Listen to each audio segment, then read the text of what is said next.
ஹல்லேலூயா. பாட்டு ஹல்லேலூயா. ஸ்தோத்திரம். இந்த பாட்டுல பாத்தீங்கன்னா ஆண்டவர் கொடுத்த அருமையான வசனம் என்ன பாத்தீங்கன்னா, முதல் வரிகள் பாத்தீங்கன்னா, தோழனுக்கு ஜீவன் கொடுக்கும் அன்பில் வேறில்லை. ஹல்லேலூயா. அதாவது யோவான் 15ஆம் அதிகாரத்துல ஆண்டவர் சொல்லியிருப்பாரு.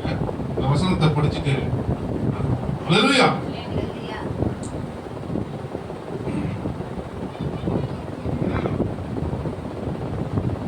யோவான் 15ஆம் அதிகாரம் 13வது வசனம். ஒருவன் தன் சிநேகிதருக்காக தன் ஜீவனை கொடுக்கிற அன்பிலும் அதிகமான அன்பு ஒருவரிடத்தும் இல்லை. ஹல்லேலூயா.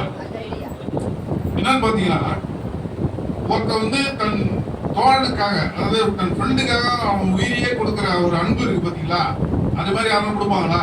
கொடுக்க மாட்டாங்க.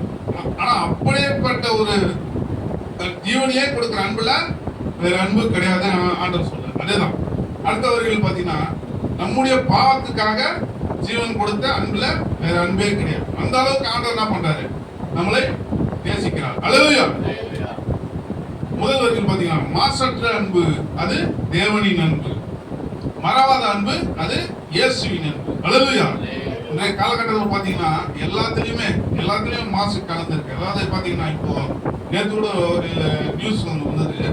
நம்ம குடிக்கிற பால் பாக்கெட் இருக்குல்ல, அந்த பால் பாக்கெட்ல பாத்தீங்கன்னா லேப் டெஸ்ட் பண்ணியிருக்கிறாங்க. ஆவியில இருந்து எல்லாமே அப்படி பண்ணும்போது பாத்தீங்கன்னா, அதுல வந்து சொல்லலாம் என்னன்னு பாத்தீங்கன்னா, நம்ம கழிவு, மனித கழிவு இருக்குல்ல, சாக்கடையில் இருக்கிற ஒரு நுண்ணுயிரி அதுல இருக்கதான் சொல்றாங்க. சொல்லுங்களா? அப்போ இந்த அரசாங்கத்துக்கு மக்கள் மேல என்ன இல்லை, அது ஒரு அக்கறை இல்லாம செயல்படும். இதை வந்து கவர்மெண்ட் அதிகாரிகளும் பார்க்காம என்ன பண்றாங்க, பால் பாக்கெட்டுகளை என்ன பண்றாங்க, விநியோகம் செய்யறாங்க. இது வந்து நேற்று வந்திருக்கு. பட் இன்னும் 100% ஊதியப்படுத்தல. ஆனா லேப்ல டெஸ்ட் பண்ணி பார்த்துருக்காங்க. அதனால இந்த உலகத்துல எல்லாமே மாசு உள்ளதா இருக்கு. எப்படி இருக்கு? எல்லாத்துலயும் கலப்படம். நம்ம சாப்பிடுற சாப்பாடுலயும் கலப்படம் தான் இருக்கு. புரியுதுங்களா?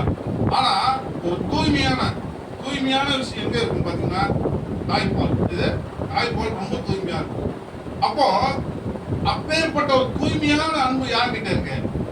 ஆண்டவர் கிட்ட இருக்கு. ஹல்லேலூயா. தாய்ப்பால் எந்த அளவுக்கு தூய்மையா ஒரு ஊட்டச்சத்து நிறைந்ததா இருக்குதோ அதை சொல்றான். தாய்ப்பால்ல தான் ஊட்டச்சத்து இருக்கு. மற்ற எல்லாமே பாத்தீங்கன்னா எல்லாத்துலயும் கலப்படம் தான் இருக்கு.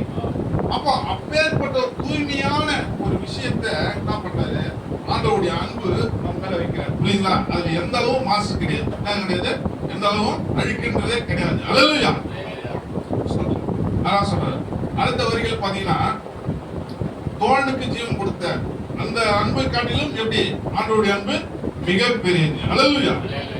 அடுத்து பாத்தீங்கன்னா ஒரு இடத்துல வந்து ஆண்டவர் வந்து யூதாஸ் என்ன சொல்றாரு, சிநேகிதன்றாரு. எப்போன்னு பாத்தீங்கன்னா அவனை காட்டி குடிக்க வருகிறான். எப்போ? அந்த கடைசி நேரத்துல சிலுவையில அறையறதுக்காக என்ன பண்றான், ரோமர் போர் சேவல் கிட்ட ஆண்டவர் என்ன பண்றான், காட்டி கொடுக்க கிட்ட வரான். அப்ப வரும்போது ஆண்டவர் என்ன சொல்றான், அவனை பார்த்து சிநேகிதனே என்றார், என் ஃப்ரெண்டுன்றார். அந்த நேரத்துல யாருன்னா அப்படி சொல்ல முடியுமா? இப்போ காட்டி கொடுக்க வராங்கன்னா நீங்க அவனை பார்த்து பாப்பா மாப்பிள சாப்பிடலாமா, உட்காரு சாப்பிட்டு போ அப்படிங்களா, இல்ல இங்கிலீஷ்ல பேசுவீங்களா? ஏன்டாட்டு சொல்லுங்க. நம்ம மனிதனாக நம்ம அப்படி செய்ய மாட்டோம். மாம்சத்துல இருக்கும்போது அப்படி செய்ய முடியாது. ஆனா ஆண்டவர் என்ன பண்றாரு, அவன் வந்து அவனை காட்டி கொடுக்க வரான். யாரு? யூதாஸ். இருந்தாலும் ஆண்டவர் என்ன பண்றாரு, அவனை சிநேகிதனே எப்படி சொல்றாரு, சிநேகிதனேன்றாரு. புரியுதா? அதே மாதிரி பேதுரு அவர் கூடயா இருக்கிறான். புரியுதா? முக்கியமான சீசர்கள், அதாவது இயேசு பார்த்து 12 சீசர்கள் இருந்தாங்க. அதுல ரொம்ப முக்கியமானது பாத்தீங்கன்னா 3 பேர். யார் யாருன்னா பேதுரு, யாக்கோபு, யோவான். இதுல முக்கியமானது இவங்க 2 பேருக்கு முக்கியமானது யாரு? பேதுரு. அவன் தான் வந்து ஃபர்ஸ்ட். ஏன்னா ஆண்டவர் அவனை தான் ஃபர்ஸ்ட் அழைச்சார். அப்பேற்பட்டவன் என்ன பண்றான், ஆண்டவர் மறுதலிக்கிறான். என்ன பண்றான்? மறுதலிக்கிறான். கேட்கறாங்க ரோம போர் சேவகர்கள் வந்து இவர் யாருன்னு தெரியுமா அப்படின்னு கேட்டா அவன் சொல்றான், எனக்கு யாரும் தெரியாதுங்க, இவர் யாரையும் தெரியாதுன்னு போயிட்டான். ஆனா அவன் எப்பேற்பட்டவன், ஆண்டவருடைய சீசர்கள்ல மிக முக்கியமானவன் அவன் தான். அப்போ ஆண்டவர் அவனை என்ன பண்றாரு, அவன் மறுதலிச்சம் மறுபடியும் உயிரோட எழுந்திருக்கும் போது அவனை தான் தேடி வர்றாரு. ஹல்லேலூயா. புரியுதா? அப்போ இது நான் என்ன சொல்றேன்னா, அவருடைய அன்பு எப்பேற்பட்டது சொல்றேன். ஹல்லேலூயா. அவனை காட்டி கொடுத்தே இருந்தாலும் யூதாச என்ன பண்றாரு, சிநேகிதனே நினைக்கிறாரு. பேதுரு தன்னை யாருனே தெரியாத மறுதலிக்கிறான். அவனே என்ன பண்றாரு, அவனை மகிமையில் நிறுத்துறாரு. ஹல்லேலூயா. எப்பேற்பட்ட அன்பு, எப்பேற்பட்ட அன்பு, தேவனுடைய அன்பு. ஹல்லேலூயா. அதான் நேற்று பாத்தீங்கன்னா உலகமெங்கிலும் பாத்தீங்கன்னா ஒரு தினத்தை கொண்டாடினார்கள். அதனால தான் அந்த பாட்டை எழுதினோம். புரியுங்களா? நீங்க வந்து ஒரு மனிதர்கள் மேல ஒருத்தர் அன்பு வைக்கிறீங்க, காதல் தினம் அப்படின்னு சொன்னாங்க. ஆனா அது ஒரு பொய்யான அன்பு தான். புரியுதுங்களா? ஒருத்தன் வந்து ஒருத்தரை வந்து விரும்புறான்னா அந்த அன்பு எப்படிப்பட்ட அன்பு? ஒரு ஆளு ஒரு பொண்ணு விரும்புறான்னா அது மாம்சமான அன்பு தான். ஆனா இயேசு மீது வைக்கிற அன்பு அதை காட்டிலும் பெரியது. ஹல்லேலூயா. அதுல தான் நேற்று அந்த பாடலே. ஹல்லேலூயா. தொடர்ந்து 2வது பாடலை பாடி ஆண்டவர். ஹல்லேலூயா.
இயேசுவே ஒரு வார்த்தை போதும் கிடைக்க இயேசுவே ஒரு வார்த்தை போதும் மகள் எழும்ப இயேசுவே ஒரு வார்த்தை போதும்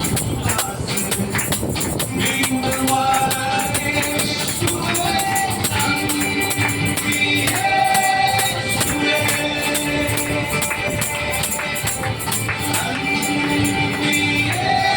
இயேசுவே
அருமையான பாடல்ல பாத்தீங்கன்னா ஒரு வார்த்தை போதும் இயேசுவே. அல்லேலூயா. அது முழுதுமே பாத்தீங்கன்னா பாடல் வரிகள் முழுதுமே ஆண்டவர் செய்த அற்புதங்கள். அல்லேலூயா. அது எல்லாமே பாத்தீங்கன்னா ஆண்டவர் ஒரு வார்த்தையில தான் சொன்னார். அல்லேலூயா. நூற்றுக்கு அதிபதி என்ன பண்றான்? ஆண்டவர் இடத்துல வருகிறான். அல்லேலூயா. அவன் வந்து ஆண்டவர் இடத்துல வரணும்னு அவசியம் இல்லை, புரியுதுங்களா? ஆனா அவன் எப்பேற்பட்டவனா ஒரு நூற்றுக்கு அதிபதி எப்படின்னா, இப்போ இந்த இடத்துல சொல்லணும்னா நம்ம இதுல சொல்லணும்னா ஒரு எம்எல்ஏ எம்பி இருக்காங்களா, அது மாதிரி ஒரு அந்த பொசிஷன்ல இருக்கிற அந்த தகுதி வாய்ந்த ஒருத்தர் என்ன பண்றாரு? ஆண்டவரை தேடி வர்றாரு. அல்லேலூயா. அப்போ ஆண்டவர் இடத்துல வந்து என்ன பண்றாரு? தன்னை தாழ்த்தி சொல்றாரு, இது மாதிரி என் வேலைக்காரன் என்ன பண்றான்? சுகவீனமா இருக்கிறான், அவன் வந்து அவனால எடுத்துக்க முடியல ஆண்டவரே அப்படின்னு சொல்லும் போது, சரி நான் வீட்டுக்கு வரேன், வந்து நான் உனக்கு சுகத்தை கொடுக்குறேன் அப்படின்னு சொல்லி ஆண்டவர் என்ன பண்றாரு? சொல்றாரு. அப்போ அவன் என்ன பண்றான்? தன்னை தாழ்த்துறான். ஆண்டவரே நீ வீட்டுக்கெல்லாம் வர்றதுக்கு நான் தகுதியே இல்லப்பா அப்படின்னு சொல்லும் போது, ஒரே ஒரு வார்த்தை சொல்லுங்க, ஒரு வார்த்தை சொல்லுங்க ஆண்டவரே.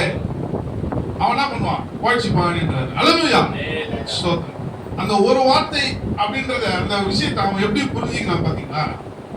அவனுக்கு வந்து ஆண்டவர் வரத்துக்கு முன்னாடி ஆண்டவர் என்ன பண்ணிருக்கான்? முழுதுமா தெரிஞ்சுக்கிட்டு தான் வந்திருக்கான். புரியுதா? ஏன்னா அவர் ஒரு வார்த்தை சொன்னா சுகமாகும் அப்படின்ற விஷயம் அவனுக்கு எப்படி தெரிஞ்சது? யோசிங்க. ஏன்னா அவ்வளவு பெரிய பொசிஷன்ல இருக்கிறான், ஒரு தகுதி வாய்ந்தவனா இருக்கிறான். அவன் வந்து ஆண்டவரை பற்றி விசாரிச்சிருப்பான்ல, 4 இடத்துல விசாரிச்சிருப்பான். ஆண்டவர் வந்து இந்த இடத்துல இருக்கிறான்னு வைங்க, அவன் வேற இடத்துல இருக்கான். அப்போ அங்கிருந்து இங்க வரும்பொழுது அவன் என்ன பண்ணிருப்பான்? இயேசு வந்து எப்படிப்பட்டவர் அப்படின்றத விசாரிச்சிருப்பான். அதுக்கு முன்னாடி பைபிள படிச்சிருப்பான். படிச்சுட்டு தான் ஆண்டவர்கிட்ட வந்துருப்பான். அப்பேற்பட்ட விசுவாசம் அவனுக்குள்ள கடந்தவருக்கு அவன் என்ன பண்ணிருப்பான்? அந்த ஆதியாகமத்துல படிச்சிருப்பான். அப்ப ஆதியாகமத்துல அவன் படிக்கும் பொழுது அந்த இடத்துல என்ன போடப்பட்டிருக்கு? ஒரே வார்த்தையினால என்ன பண்ணாரு ஆண்டவர்? இந்த உலகத்தை படைத்தார், எல்லாத்தையும் என்ன பண்ணாரு? ஒரு வார்த்தையில தான் ஆண்டவர் படைத்தார். அப்போ அவனுக்குள்ள அந்த விசுவாசம் வருது. ஆண்டவர் ஒரு வார்த்தையினால இந்த உலகத்தை படைக்கும் போது என் வேலைக்காரன் என்ன பண்ணுவாரு? ஆண்டவர் சுத்தமாக்குவாரு அப்படின்னு என்ன பண்றான்? அல்லேலூயா. தன்னை தாழ்த்தி என்ன பண்றான்? ஆண்டவரத்துல, ஆண்டவரே ஒரு வார்த்தை சொல்லுங்கப்பா, நீங்களாம் அங்க வரணும்னு அவசியமே இல்லை. அல்லேலூயா. ஆண்டவர் என்ன பண்றாரு? அவன் விசுவாசத்தை பார்க்கிறார். அல்லேலூயா. அவன் விசுவாசத்தை பார்த்துட்டு ஒரு வார்த்தை சொல்றாரு. உடனே நான் அவன் வேலைக்காரனுடைய அவனுக்கு வந்து வியாதி நீங்க என்ன பண்றான்? சுத்தமாகறான். அல்லேலூயா. அடுத்தது பாத்தீங்கன்னா அதுக்கப்புறம் வர்றது எல்லாமே அற்புதம் தான். ஒரு கல்யாண வீட்டுக்கு ஆண்டவர் போறாரு. அந்த இடத்துல என்ன பண்றாரு? ஒரே ஒரு வார்த்தை சொல்லி ஆண்டவர் திராட்சை ரசம் நீரை என்ன பண்றாரு? தண்ணீரை திராட்சை ரசம் மாத்துறாரு. அதுவும் எப்படி? ஒரே வார்த்தை தான். புரியுதுங்களா? அது எடுத்து அது ஊத்துங்கன்னாரு. அவ்வளவுதான். நீரை எடுத்து அந்த ஜாடியில ஊத்துங்க, 6 கச்சாடியில நிரப்புங்கன்னாரு. இந்த ஒரு வார்த்தை உடனே என்ன ஆகுது? எல்லாமே திராட்சை ரசம் ஆகுது. அல்லேலூயா. அதே மாதிரி எவீருன்னு சொல்லிட்டு ஒரு போதகர், அவர் தான் என்னன்னு பாத்தீங்கன்னா ஒரு சர்ச்சுடைய பாஸ்டர் பையா அப்படிங்கிற மாதிரி. அவருடைய மகள் என்ன பண்றா? இறந்து போயிடறான். அப்போ என்ன பண்றாரு? இந்த எவீருன்ற என்ன பண்ணாரு? போய் தேடி போறாரு. ஆண்டவரே, இது மாதிரி என்னுடைய மகள் வந்து இறந்து போயிட்டா அப்படின்னும் போது ஆண்டவர் கடந்து போறாரு. அங்கே என்ன பண்றாரு? ஒரு வார்த்தை தான், இந்த சிறு பெண்ணே எழுந்துரு அப்படின்றாரு. அல்லேலூயா. இப்படி ஆண்டவருடைய அற்புதங்கள் நம்முடைய வாழ்க்கையில் நடைபெறணும்னு நம்ம என்ன பண்ணணும்? நம்மை தாழ்த்தி, அந்த 100க்கு அதிபதி எப்படி அவனை தாழ்த்தி வந்து ஆண்டவரிடத்துல ஆண்டவரே ஒரு வார்த்தை சொல்லுங்க அப்படின்னு காட்டணும். அது போல ஆண்டவரிடத்துல நம்மை தாழ்த்தி நம்ம அவரிடத்துல நம்ம ஒப்பு கொடுக்கும் போது ஆண்டவர் என்ன பண்றாரு? நமக்கு அற்புதம் செய்கிறார். அல்லேலூயா. ஸ்தோத்திரம். தொடர்ந்து இன்னொரு பாடலை பாடி ஆராதனை கடந்து செல்வோம். அல்லேலூயா.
அல்லேலூயா.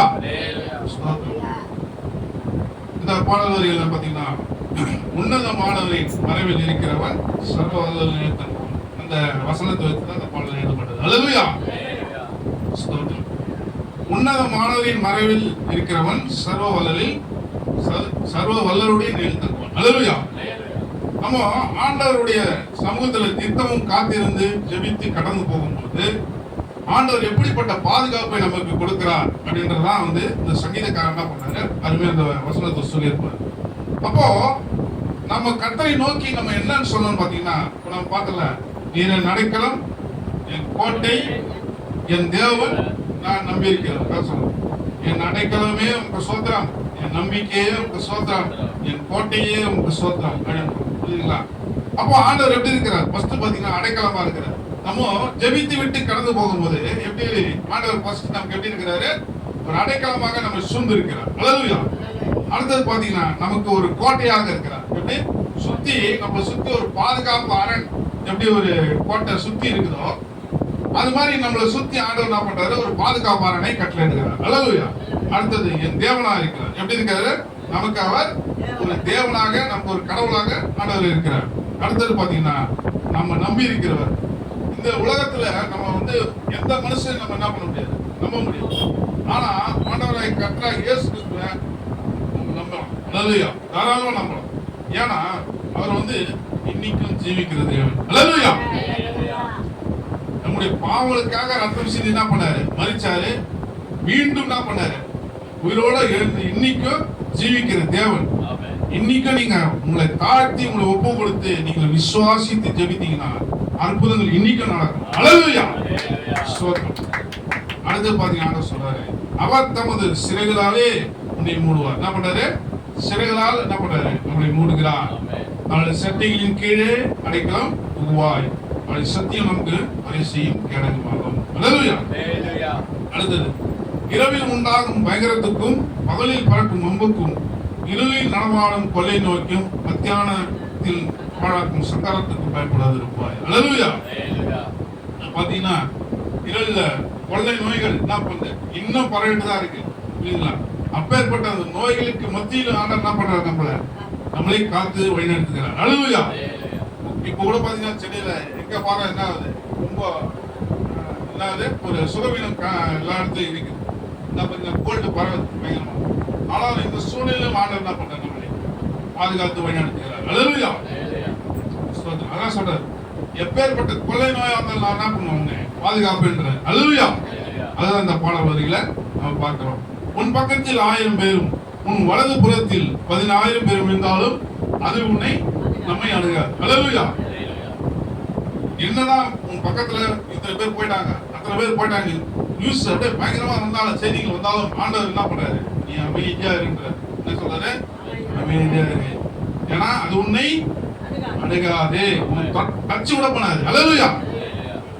ஸ்தோத்திரம். ஆண்டவர் தாமே இந்த ஆராதனை ஆசீர்வதிப்பாராக. தொடர்ந்து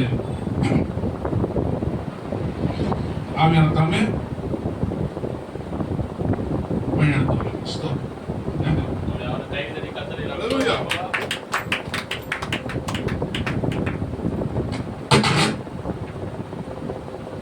நம்ம எல்லாரும் எழுந்து நிற்போம். நம்ம அனைவரும் எழுந்து நிற்போம். எல்லாரும் எழுந்து நிற்போம். கண்களை மூடுவோம். கைகளை உயர்த்தி ஒரு 10 நிமிஷம் நம்ம கண்களை மூடி கைகளை உயர்த்தி எல்லாரும் சேர்ந்து சோத்திரம் வாய்களை திறந்து உமக்கு பிதாவாகிய தேவனுடைய அன்புக்காக உமக்கு ஏசப்பாவுடைய கிருபைக்காக உமக்கு பரிசுத்த ஆவியானுடைய ஐக்கியத்துக்காக உமக்கு சோத்திரம். நன்றி செலுத்து, நன்றி செலுத்துகிறோம் அப்பா, நன்றி செலுத்துகிறோம், நன்றி செலுத்துகிறோம், நன்றி செலுத்துகிறோம், நன்றி செலுத்துகிறோம். கண்களை மூடி எல்லாரும் வாய்களை திறந்த ஆண்டவரை சோத்திரம். நன்றி செலுத்துங்க. எல்லாரும் வாய்களை திறந்த ஆண்டவரை நன்றி செலுத்துங்க.